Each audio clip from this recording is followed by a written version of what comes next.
네. 예, 한번 하십시오, 여러분. 옆에 분에게 사랑합니다. 예, 사랑합니다. 사랑에 그렇게 야박해지지 마시고 사랑하실 때는 풍성하게 넉넉하게 그렇게 사랑해 주셨으면 좋겠습니다. 오늘 말씀을 제가 준비하는데 사무실에 앉아서 이렇게 본문을 계속해서 묵상을 하고 있었습니다. 그런데 카톡이 울리더라고요. 그래서 누군가 보았더니 이제 저기 앉아 계시는 언어 치료사를 하고 있는 저희 교회 경영 간사였습니다. 그래서 카톡이 와서 이렇게 몇 마디를 이렇게 나누는 가운데 오늘 이 언어 치료를 하는데 시각 장애를 가진 아이가 언어 치료를 받으러 왔다는 얘기를 해주는 것이었습니다. 그래서 제가 순간 좀 궁금함이 들었습니다.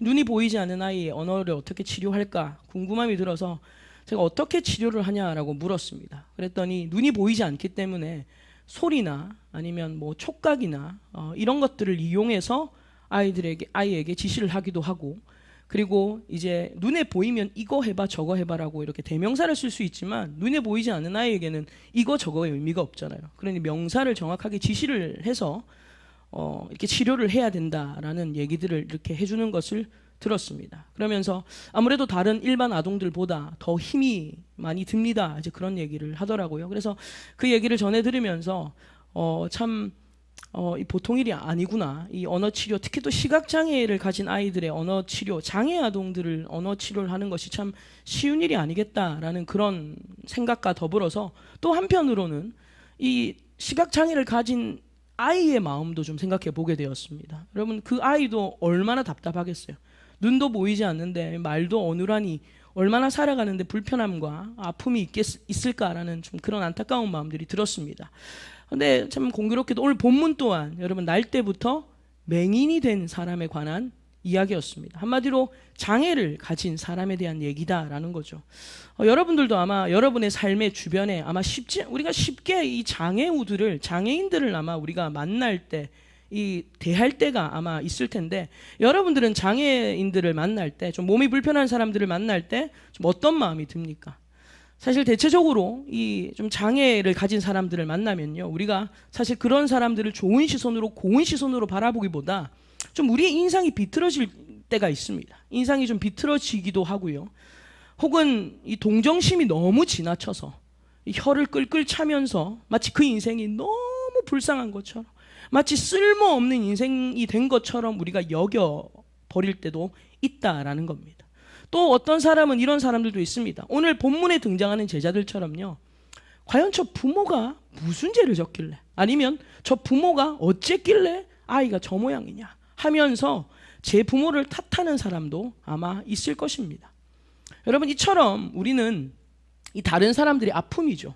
다른 사람의 아픔이나 다른 사람의 어려움에 대해서 이 공감 능력이 부족할 때가 참 많이 있습니다. 오늘은 이 공감 능력에 대해서 좀 여러분과 함께 말씀을 나누고자 하는데요. 우리가 이 세대 차이라는 말을 하지 않습니까? 부모와 자식 간의 세대 차이가 있다. 젊은이들과 그 다음에 기성세대의 세대 차이가 있다라고 하는데, 사실 이 세대 차이도 어쩌면 서로가 서로의 이 세대를 공감하지 못하기 때문에 불거지는 문제가 아닌가 생각이 됩니다. 제가 예전에 읽었던 어떤 글이었는데요. 그 글은 어떤 내용을 담고 있었냐면, 타인의 아픔, 다른 사람들의 어려움이라든지 다른 사람들의 입장이라든지 다른 사람들의 아픔을 공감하지 못하는 사람들에 관한 글이었습니다. 그런 사람들을 뭐라고 부르냐면 공감 제로라고 불러요.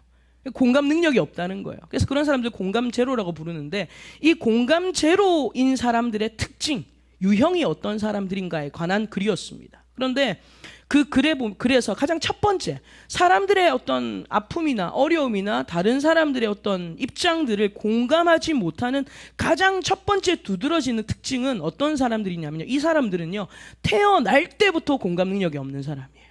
날 때부터 아예 공감 능력이라고는 전혀 없이 태어나는 사람들입니다. 여러분, 이런 사람이 어떤 사람인 줄 아십니까? 사이코패스들, 소시오패스들, 아니면 아스퍼거 증후군이라고 해서 이 자폐 스펙트럼 가진 사람들, 자폐성 증후군을 가진 사람들을 얘기하는 거예요. 자폐성 장애를 가진 사람들을 얘기하는데요. 이 사이코패스는 어떤 사람들입니까? 자기가 잔혹한 짓을 하고 잔인한 짓을 해도 이게 범죄인지를 전혀 몰라요. 다른 사람에게 해를 끼치면서도 이게 잘못된 것이라는 인지가 전혀 없는, 완전히 그야말로 사이코예요, 사이코. 그런 사람들. 그리고 소시오패스라는 사람이 분류의 사람들이 있는데, 이 소시오패스는 사이코패스랑 좀 달라요. 이 소시오패스는요, 자각을 합니다. 이건 나쁜 거야, 이건 범죄야라는 것에 대해서 인지는 가지고 있지만 다른 사람들을 살인할 때 그 사람의 아픔이나 고통에 대한 감각이 전혀 없는 거예요. 그런 사람들을 소시오패스, 이게 사이코패스랑 조금 다른 분류. 그리고 이런 자폐성이 있는 사람들은요, 타인에 대한 아픔, 고통, 어려움, 그것에 대한 감각이 전혀 없는, 공감 능력이 전혀 없는 사람들입니다. 그래서 이런 사람들은요, 어릴 때부터 잔혹성이 있어요. 사람들에게 막 잔혹하게 대하는 그런 잔혹성을 가지고 있으면서도, 그러나 그들은요, 타인의 아픔에 대해서는 전혀 공감하지 못합니다. 근데 여러분, 이런 사람들은 전체 인구의 한 2%를 넘지를 않습니다.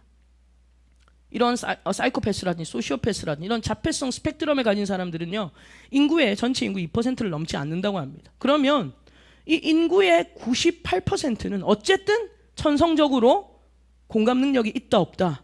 있다는 거예요. 사람마다 차이는 있겠지만 천성적으로 98%가 넘는 인구가 그래도 날 때부터 사람을 공감할 수 있는, 누군가의 마음을 공감할 수 있는 그 능력이 누군가에게 조금씩 역량에 따라 차이가 있겠지만 있다라는 거예요.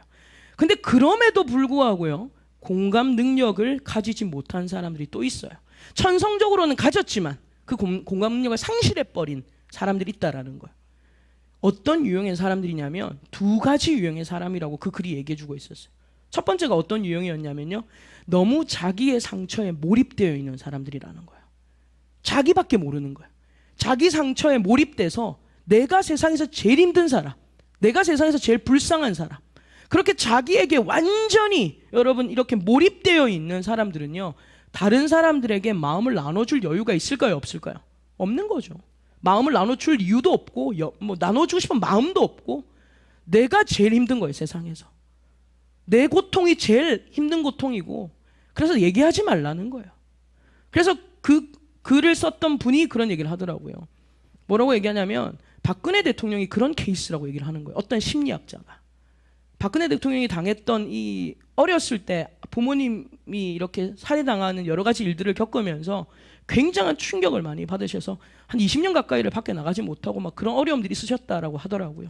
그러니까 그러다 보니까 이 세월호 사건이 일어났을 때 세월호에 아이들을 떠나보냈던 그 부모님의 마음을 공감해내지 못했다, 그런 얘기들을 하더라는 겁니다. 어쨌든 여러분, 이 천성적으로 공감 능력이 가지고 있지만 그 능력을 잊어버린, 그 능력이 없어져 버린 사람들은 바로 자기의 상처에 완전히 이렇게 쌓여 있는 사람, 거기에 갇혀 있는 사람들은요, 다른 사람들의 고통에 대해서 별로 중요하게 여기지 않는다라는 거예요.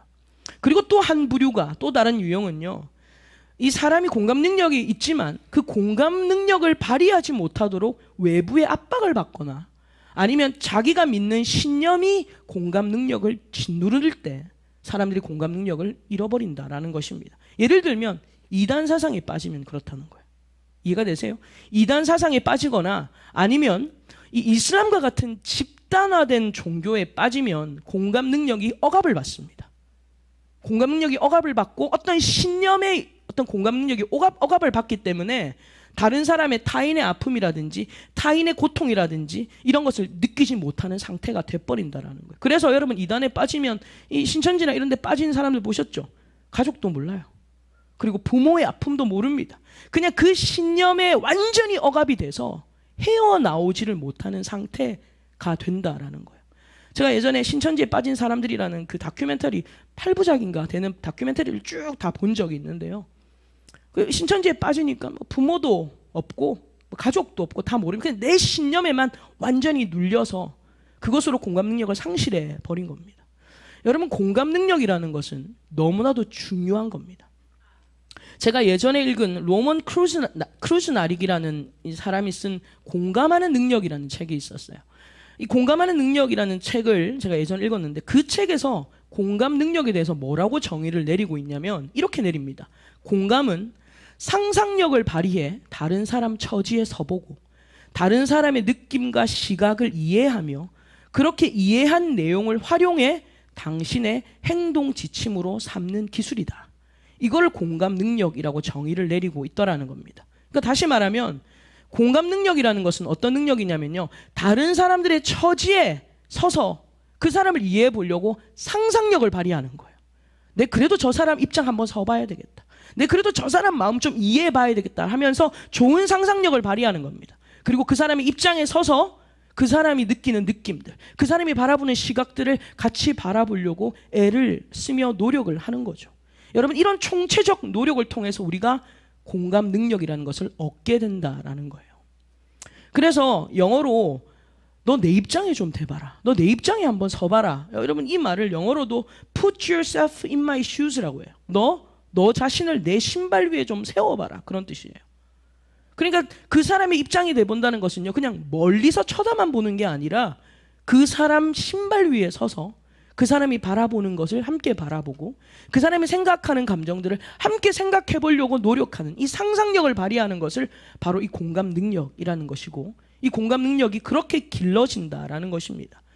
여러분, 흥미로운 것은요, 공감 능력이 높은 아이일수록 학업 성적도 좋다라는 거예요. 공감 능력이 높은 아이일수록. 왜 그러냐면 선생님이 숙제를 내주거나 과제를 내줄 때 이 공감 능력이 있는 아이들은요, 선생님이 왜 숙제를 내주는지에 대해서 공감을 한다는 거예요. 공감을 하고, 그리고 내가 왜 숙제를 해야 되는지에 대해서 이해를 하고, 그래서 그 과제들을 해내면서 학업 능률도 오른다라는 겁니다. 그리고 요즘에 학교에서 불거진 여러 가지 왕따 문제라든지, 그리고 학교 폭력이라든지, 여러분, 이 문제를 해결할 수 있는 방법 중에 하나가 뭐냐면 아이들을 공감 능력을 길러야 된다는 거예요. 아이들에게 더 좋은 교육을 하고 더 좋은 시스템을 도입하는 것으로만이 되는 게 아니라 아이들에게 어떤 능력을 길러줘야 된다. 다른 사람들을 공감할 수 있는, 이 개인주의 사회에 젖어 있는 이 아이들에게 타인을 공감할 수 있는 공감 능력을 길러주는 훈련을 해야 된다는 거예요. 그것이 학교 왕따 문제라든지 아니면 학교 폭력의 문제를 줄일 수 있는, 현저하게 줄일 수 있는 아주 좋은 방침이다라는 것이 그 책에서 내용이 나왔습니다. 근데 여러분, 재밌는 것이 뭐냐면 질문을 드려볼게요. 이 공감 능력이라는 것이 남자가 높을까요? 여자가 높을까요? 여자분들이 여기 많으셔가지고 월등히 여자라고 얘기를 하셨는데 딩동댕입니다. 사실 이 공감 능력은요, 남자보다 여자가 훨씬 더 높습니다. 그래서 저는 그렇게 생각해요. 그래서 교회에 여자들이 많구나.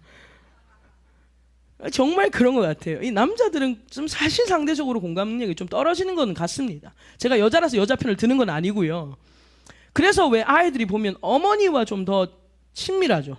아버지와 관계가 좀 어색한 이유가 그러한 부분도 있다라는 거예요. 죄송하지만 남자분들이 공감 능력을 좀 기르셔야 되겠어요. 공감 능력을 좀 길러야 된다라는 거예요. 왜냐하면요, 여러분, 오늘 본문에 비춰봐도 그래요. 오늘 본문에 보면 예수님의 제자들이 질문을 했거든요. 근데 예수님의 제자들이 남자입니까, 여자입니까? 남자잖아요. 이 남자, 공감 능력이 그래도 상대적으로 여자들보다 조금 떨어지는 이 남자들이 공감 능력이 떨어지는구나 라는 걸 알 수 있는 게 오늘 전 본문이었던 것 같은데요. 2절을 한번 보시겠어요? 이들이 날 때부터 맹인이었던 이 사람을 보고 대뜸 예수님께 이렇게 얘기하는 거예요. 2절 같이 읽겠습니다. 제자들이 물어 이르되 랍비여, 이 사람이 맹인으로 난 것이 누구의 죄로 인함이니이까? 자기니이까 그의 부모이니까? 아멘. 여러분, 이 말씀에 보면요, 이 제자들이 예수님께 묻습니다. 남자들이죠. 뭐라고 대뜸 묻습니까? 이 사람이 맹인으로 난 것이 누구 죄입니까? 자기 죄예요, 부모 죄예요? 이렇게 묻는 겁니다. 여러분, 사실 남자든 여자든 떠나서 그리스도인들이 조심해야 될 부분이 여기 있습니다. 우리가 누군가의 아픔을 대할 때, 우리가 타인의 아픔을 대할 때 우리는 과연 저 사람이 어떤 죄를 지었기에 저런 꼴이 됐을까, 저런 모양이 됐을까 하면서 다른 사람을 함부로 정죄할 때가 많아요. 우리가 누군가의 아픔을 대할 때 저 인간 또 뭐 잘못해가지고 또 저렇게 됐는가 하면서 우리는 다른 사람에 대해서, 아픔에 대해서 함부로 정죄하고 함부로 판단할 때가 너무나도 많다라는 거예요. 또는 나를 힘들게 한 사람들, 나에게 피해를 준 사람들이 억울한 일을 당했거나 아니면 아픔을 겪으면요, 우리는 어떻게 생각합니까? 인과응보라고 생각하는 거예요. 그러면서 와, 동치미도 안 먹었는데 속이 다 시원하네. 나를 힘들게 했던 사람들이 아픔을 겪으면요, 우리는 그렇게 고소해해요. 그렇게 좋아하고 막 쾌재를 부르면서 바로 하나님이 하셨다고 우리는 그렇게 하나님 앞에 영광을 막 돌립니다. 여러분, 우리가 다른 사람의 아픔을 대할 때 그렇게 대할 때가 너무나도 많다라는 거예요. 그리고 여러분, 이 공감 능력이 부족한 사람들의 특징을 제가 관찰해 보니까 입이 재빨라요. 입이 재빠릅니다. 무슨 말이냐면요, 다른 사람에 대해서 함부로 생각하고 함부로 말하는 게 습관이 됐기 때문에 또 그 말을 다른 사람들에게 함부로 옮긴다라는 거예요. 그래서 여러분, 이런 사람들은요, 자기가 혹시 말씀 들으면서 난 것 같기도 하다, 이런 회개의 마음이 드신다면 여러분, 내가 얼마나 공감 능력이 부족한 사람인가를 깨달아야 됩니다. 저는 교회에서도 사실 그런 것 같아요. 좋은 성도가 되어가는 사람들은요, 공감 능력이 높아져 가더라고요. 성도를, 다른 사람들을 이해해주고 심지어 목회자를 이해해주는 여러분, 이런 공감 능력이 올라갈수록 이 성숙되어져 가는 그리스도인의 모습을 볼 수 있더라는 것입니다. 여러분, 사람들에게는 누구마다 고난이 오는데요, 이 고난과 어려움이 오는 것은요, 한 가지 이유이기보다 여러 가지 이유의 복합선일 때가 많다라는 거예요. 우리의 삶에 고난이 오는 건요, 한 가지 이유일 때보다는 여러 복합선일 때가 많다라는 겁니다. 왜냐하면요, 하나님은 항상 합력하여 선을 이루시기 때문입니다. 하나님은 항상 합력하여 선을 이루시는 분이시지, 우리가 한 번 잘못했다고 해서 그거를 즉각 질타하시고 우리를 내치는 분이 절대 아니라는 거예요. 만약 하나님이 우리가 잘못했다, 한 가지 잘못했다, 그럼 그거 즉각적으로 막 반응하셔가지고 너 이거 잘못했지, 너 이거 잘못했지 하면서 매번 질타하시고 우리를 향하여서 여러분, 우리를 내치셨다면 아마 이 세상은요, 벌써 사라지고 없을 겁니다.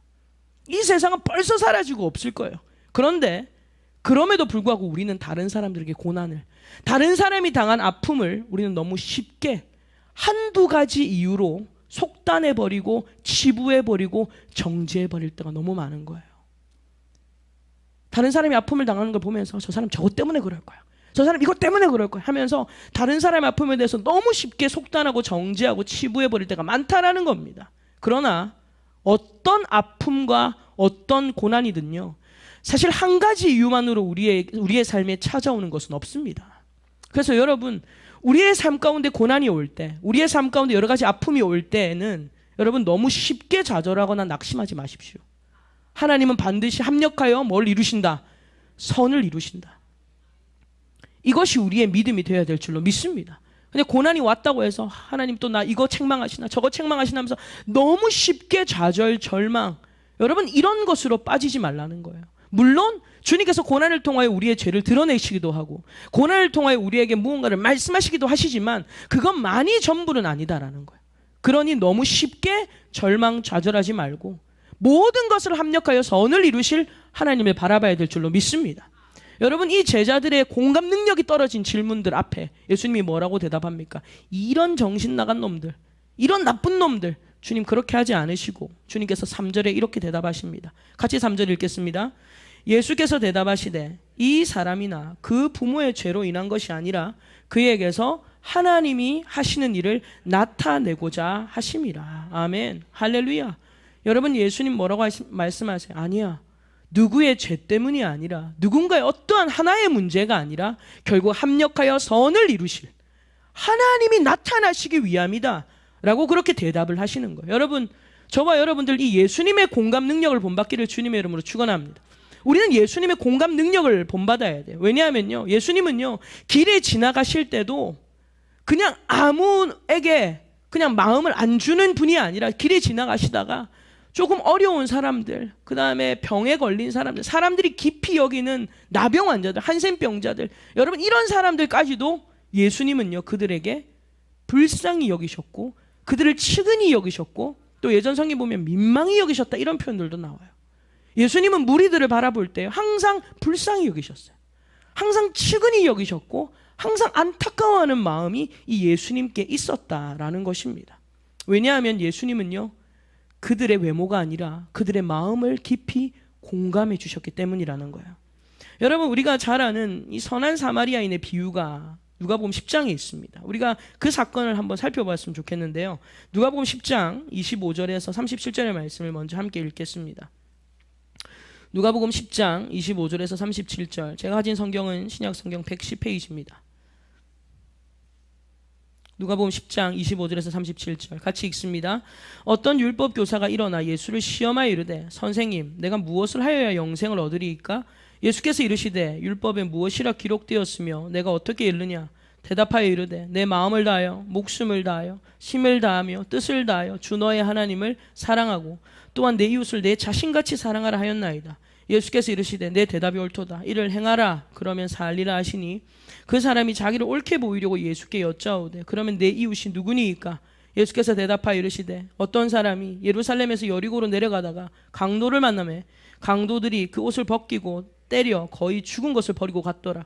마침 한 제사장이 그 길로 내려가다가 그를 보고 피하여 지나가고 또 이와 같이 한 레위인도 그곳에 이르러 그를 보고 피하여 지나가되 어떤 사마리아 사람은 여행하는 중 거기 이르러 그를 보고 불쌍히 여겨 가까이 가서 기름과 포도주를 그 상처에 붓고 싸매고 자기 짐승에 태워 주막으로 데리고 가서 돌보아 주니라. 그 이튿날 그가 주막 주인에게 데나리온 둘을 내어 주매 이르되 이 사람을 돌보아 주라. 비용이 더 들면 내가 돌아올 때 갚으리라 하였으니 내 생각에는 이 세 사람 중에 누가 강도 만난 자의 이웃이 되겠느냐? 이르되 자비를 베푼 자니이다. 예수께서 이르시되 가서 너도 이와 같이 하라 하시니라. 아멘. 어떤 율법사가 예수님을 찾아왔습니다. 어떻게 해야 영생을 얻을 수 있습니까? 제가 어떻게 해야 영생을 얻을 수 있습니까? 예수님을 시험하려고 질문했어요. 여러분, 율법을 많이 안다고 공감 능력이 뛰어나는 것이 아닙니다. 똑똑하다고 해서 지식이 많다고 해서 그 사람의 공감 능력이 뛰어나다라는 것은 아니다라는 거예요. 공감 능력이 없는 율법은 사람을 죽이지 살리지 않는다라는 겁니다. 오늘 저와 여러분들 율법을 많이 아는 것보다 주님의 마음을 본받는 공감 능력이 뛰어나시기를 주님의 이름으로 축원합니다. 공감 능력이 없는 율법은요 아무 소용이 없는 거예요.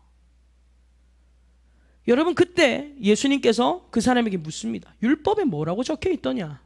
그때 그 사람이 이렇게 얘기를 합니다. 하나님을 사랑하라고 합니다. 몸과 마음과 뜻과 힘을 다하여 하나님을 사랑하라고 하고요. 그리고 이웃을 내 몸과 같이 사랑하라 이렇게 대답을 했습니다. 여러분 머리로 아는 것은 그리고 공감 능력과는 전혀 다르다라는 거예요.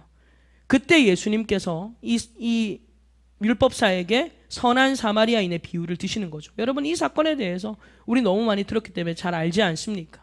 어떤 사람이 여리고로 내려가다가 강도를 만납니다. 강도를 만났는데 그냥 만난 거예요. 아니라 제대로 만났어요.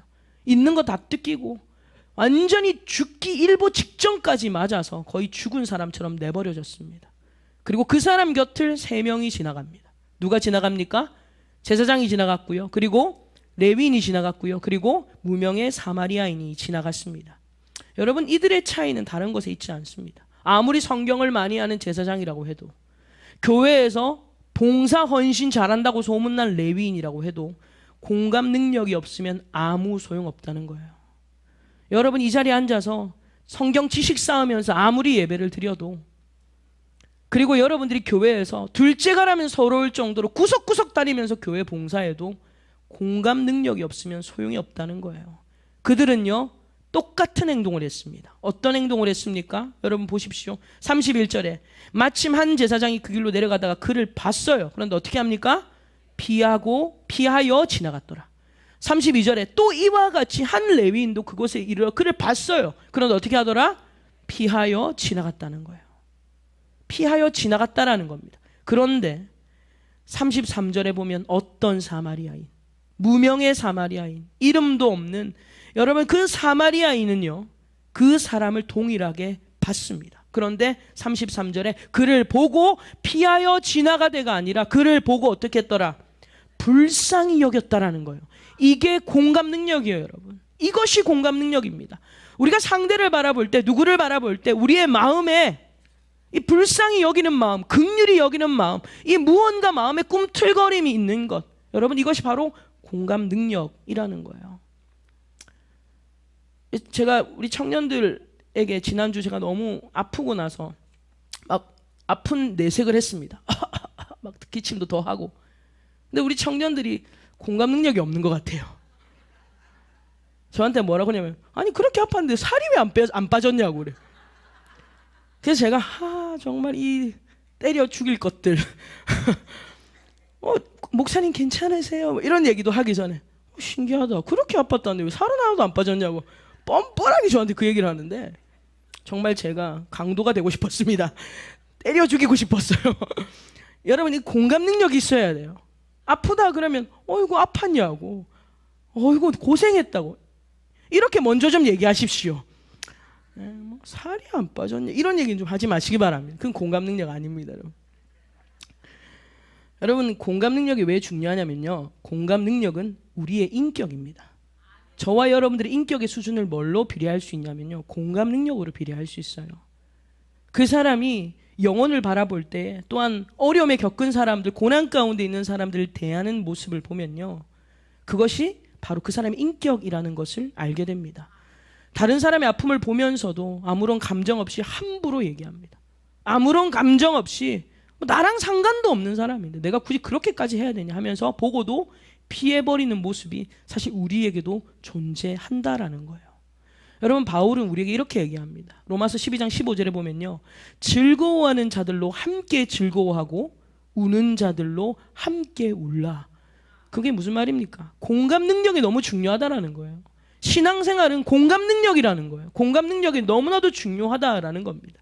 근데 사실 오늘 이 세대를 향하여 예수님께서 안타깝게 뭐라고 말씀을 하셨는가? 여러분, 우리가 이 말씀을 함께 찾아보겠습니다. 마태복음 11장을 같이 찾겠습니다.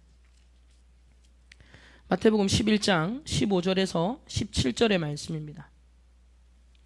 마태복음 11장 15절에서 17절의 말씀 같이 읽겠습니다. 귀 있는 자는 들을지어다. 이 세대를 무엇으로 비유할까? 비유하건대 아이들이 장터에 앉아 제 동물을 불러 이르되 우리가 너희를 향하여 피리를 불어도 너희가 춤추지 않고 우리가 슬피 울어도 너희가 가슴을 치지 아니하였다 함과 같도다. 아멘. 여러분, 예수님께서 이 시대를 향하여 뭐라고 말씀하십니까? 전혀 공감 능력이 없다는 거예요. 이 시대가 피리를 불어도 춤추지 않고 슬피 울어도 가슴을 치지 않는다. 이것이 지금 이 시대의 모습이다 라고 예수님께서 말씀을, 세상의 모습이다 라고 말씀을 하시는 거예요. 지금 뭘 공감해야 되고 그리고 뭘 해야 되는지를 전혀 모르는 겁니다. 여러분, 그러나 예수님은요, 19절에, 우리 19절 한 절 읽겠습니다. 19절 같이 읽습니다. 인자는 와서 먹고 마시매 말하기를 보라. 먹기를 탐하고 포도주를 즐기는 사람이요 세리와 죄인의 친구로다 하니 지혜는 그 행한 일로 인하여 옳다함을 얻느니라. 아멘. 그런데 예수님은 어떤 분입니까? 여러분, 공감을 못하는 자들에게 예수님은요, 먹기 좋아하고 그리고 포도주를 탐하는, 포도주를 즐기는 자다라고 그렇게 비난을 받을지는 모르겠지만 여러분, 예수님은 세리와 죄인들의 친구가 되어주시는 참으로 공감 능력이 뛰어나신 분이었다는 거예요. 사람들은 예수님을 저 먹기 좋아하고 저 포도주 좋아하는 거 봐라 하면서 예수님을 향하여 함께 있는 무리들과 더불어 예수님을 정죄합니다. 함부로 말합니다. 그러나 공감 능력이 뛰어나신 예수님은 사람들이 외면하는 자들을 보고 피하여 지나가지 않으시고 그들의 친구가 되어주셨다라는 겁니다. 여러분, 우리는 누군가가 나를 공감해 주는 것만으로도 위로가 되고요, 치유가 되는 것을 경험할 때가 있습니다. 아무도 나를 이해해 주지 않다가 누가 나한테 와서 손을 한번 잡아주고 또 누군가가 나에게 와서 공감한다라는 사인을 보낼 때 사실 그것만으로도 우리에게 큰 위로와 치유가 될 때가 있다라는 것입니다. 오늘 저와 여러분들은요, 자신의 아픔에 갇혀서 내 고통만 보는 자가 아니라 내 아픔을 딛고 다른 사람의 아픔을 공감해 줄 수 있는, 여러분, 이 능력을 길러야 될 줄로 믿습니다. 저는 이것이 그리스도인이라고 생각해요. 아픔 없는 사람 어디 있습니까? 고난 없는 사람 어디 있어요? 그러나 자기 고난에 갇혀서 울고만 있는 것이 아니라 이제는 우리가 그 고난을 딛고 그 아픔을 딛고 또 다른 사람들의 아픔을 공감할 줄 아는 그 공감 능력을 길러야 된다라는 거예요. 그래서 이런 사람을 뭐라고 표현하냐면 한마디로 이 헨리 나우엔이라는 이 기독교 작가가 이런 얘기를 했습니다. 상처 입은 치유자다. 운디드 힐러라는 얘기를 해요. 상처 입은 치유자다. 상처를 받았지만 그러나 상처를 입음으로 또 다른 사람들을 치유하는 자가 되었다라는 거예요. 저는 상처 입은 치유자의 가장 대표적인 분이 예수님이라고 생각합니다. 예수님이 상처를 입으셨기 때문에 우리를 치유할 수 있는 거예요.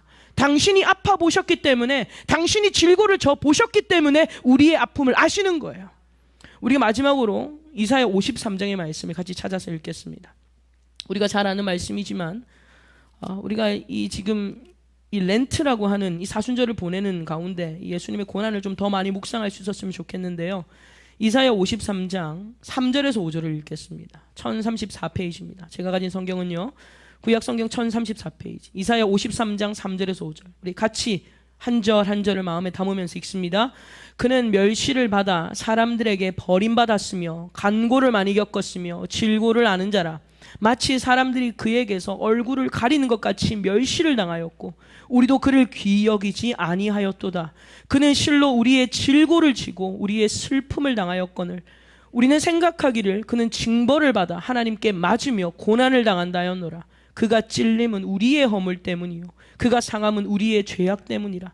그가 징계를 받음으로 우리는 평화를 누리고 그가 채찍에 맞음으로 우리는 나음을 받았도다. 아멘. 할렐루야. 여러분, 우리는 예수님이 고난을 당하실 때 이렇게 생각했다는 거예요. 그거는 자기 고난이야, 저 하나님께 징벌받은 거야 라고 우리는 그렇게 함부로 얘기를 하는 겁니다. 그런데 5절이 뭐라고 얘기합니까? 그가 찔림은 누구 때문이다? 우리의 허물 때문이고 그가 상함은 나의 죄악 때문이다. 그가 징계를 받아서 우리가 평화를 누리고 그가 채찍에 맞아서 우리가 나음을 입었다. 오늘 저와 여러분들의 고난과 고통의 아픔을 주님이 이미 짊어지신 줄 믿습니다. 그리고 그 주님은요, 상처 입은 치유자로 우리 가운데 다가오시는 거예요. 너가 몰라도, 다른 사람이 몰라도 나는 너의 아픔을 안다. 나는 너의 아픔을 안다. 사실 좀 오래 되지 않은 일이기 때문에 얘기를 꺼내는 것이 참 어떻게 보면 조금 좀 마음이 조금 걸리지만, 이제 작년에 우리 사랑하는 우리 청년 중에 나시리를 먼저 이제 주님께로 보내드리면서 온 교회가 참 많이 아프고 힘들었고, 우리 또 전집사님과 노건사님께서 그 과정들을 참 믿음으로 극복하시는 것이 참 힘드셨을 것이고, 또 온 교회에 많이 귀감이 되기도 했지만 참 얼마나 힘드셨겠어요. 저도 뭐라 위로 드릴 말도 없고, 사실 저도 너무 마음이 괴롭고 힘들었던 적이 있었습니다. 그래서 막 울면서 기도를 했었어요. 하나님, 이 뭐라고 설명을 해야 되며 어떻게 위로할 수 없지 않습니까? 하면서 하나님 앞에 한참을 막 묻고 기도하는 가운데 주님이 저에게 딱 한마디 하시는 거예요. 아들 잃은 아픔은 내가 안다. 그러시는 겁니다. 아들 잃은 아픔은 내가 안다. 저는 그 말에 해답을 얻었어요. 정말 위로를 주실 분은 하나님밖에 없구나. 여러분, 하나님은요, 아들을 잃어보셨거든요. 그 아픈 마음을 하나님 아시거든요. 그래서 하나님께서 저에게 아들 잃은 아픔 내가 안다. 내가 위로할 것이다 라고 말씀하셔서 그 말씀이 저에게도 얼마나 큰 위로가 됐는지 모릅니다. 오늘 저와 여러분들, 우리 주님은요, 당신이 아픔을 당하셨기 때문에 우리 아픔을 아시는 상처 입은 치유자가 되셔서 우리를 살리시는 줄 믿습니다. 자신의 아픔에만 머무르지 않고 너희의 아픔을 내가 다 짊어졌는데 너희가 내 아픔을 어떻게 이해하냐라고 우리에게 다가오지 않으시고요. 오히려 주님은 당신이 아프심으로 우리를 살리는 자가 되셨다라는 것입니다. 오늘 저와 여러분들도 우리에게 다 아픔이 있습니다. 우리에게 다 상처가 있습니다. 그런데 그 상처에 갇혀서 내가 제일 불쌍한 사람이야, 내가 제일 불행한 사람이야, 내가 제일 어려운 사람이야 라고 그 슬픔에 갇혀서 다른 사람을 전혀 돌아볼 줄 모르는 공감 능력이 떨어진 사람이 아니라 내가 아파봤기 때문에 다른 사람의 아픔을 더 공감할 수 있는 자들로 성장해 가야 될 줄로 믿습니다. 말씀을 정리하면서요, 저는 제자훈련이나 또는 이 청년들을 훈련할 때 가장 중심에 두는 것이, 그리고 제 사역의 가장 중심에 두는 것이 바로 공감입니다. 물론 저도 모든 사람들을, 모든 지체들을 다 공감할 수는 없습니다. 그래도 가능한 공감하기 위하여 많이 듣습니다. 여러분, 경청이 참 좋은 공감이에요. 내 말을 막 많이 하려고 하기보다 다른 사람들의 얘기를 많이 들어주는 것 또한 큰 공감이 될 수 있다라는 거죠. 그래서 가능하면 대화를 들어주려고 하고, 그리고 그들이 하는 대화를 최선으로 상상을 해서 그 입장에 서보고 공감하려고 노력을 한다라는 겁니다. 여러분, 이런 공감 능력을 길러야 된다라는 거예요. 한 번에 되지 않습니다. 공감 능력을 자꾸 길러야 된다라는 거예요. 그래서 저는 좋은 리더는요, 공감 능력이 있는 사람이라고 생각해요. 그래서 저와 여러분들, 이 교회는요, 세상을 리드해야 되는 사람들이거든요. 그래서 저는 교회가 이 공감 능력을 길러야 된다라고 생각해요. 물론 다른 사람들의 아픔을, 다른 사람들을 공감한다는 것이 여러분 절대 쉬운 일이 아닙니다. 한계가 와요. 우리는 공감을 해보려고 노력을 해도 사실 한계에 부딪힐 때가 많이 있습니다. 그래서 저와 여러분들은요, 한계에 부딪힐 때마다 예수님의 마음을 묵상하셔야 돼요. 한계 부딪혔으니까 너랑 나랑은 달라, 우리는 안 돼, 그렇게 끝나면 안 되고요. 공감 능력을 기르려면 한계에 부딪힐 때마다 우리는 예수님의 마음을 묵상해야 돼요. 왜냐하면 하나님은 우리를 공감하셨기 때문에 독생자 예수님을 이 땅에 보내셨다는 거예요. 우리를 공감하셨기 때문에, 우리가 우리 스스로 구원할 수 없다는 것을 공감하셨기 때문에 자신의 독생자 예수님을 이 땅에 보내주셨다라는 겁니다.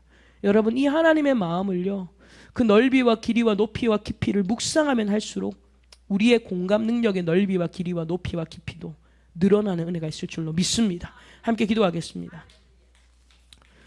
사랑하는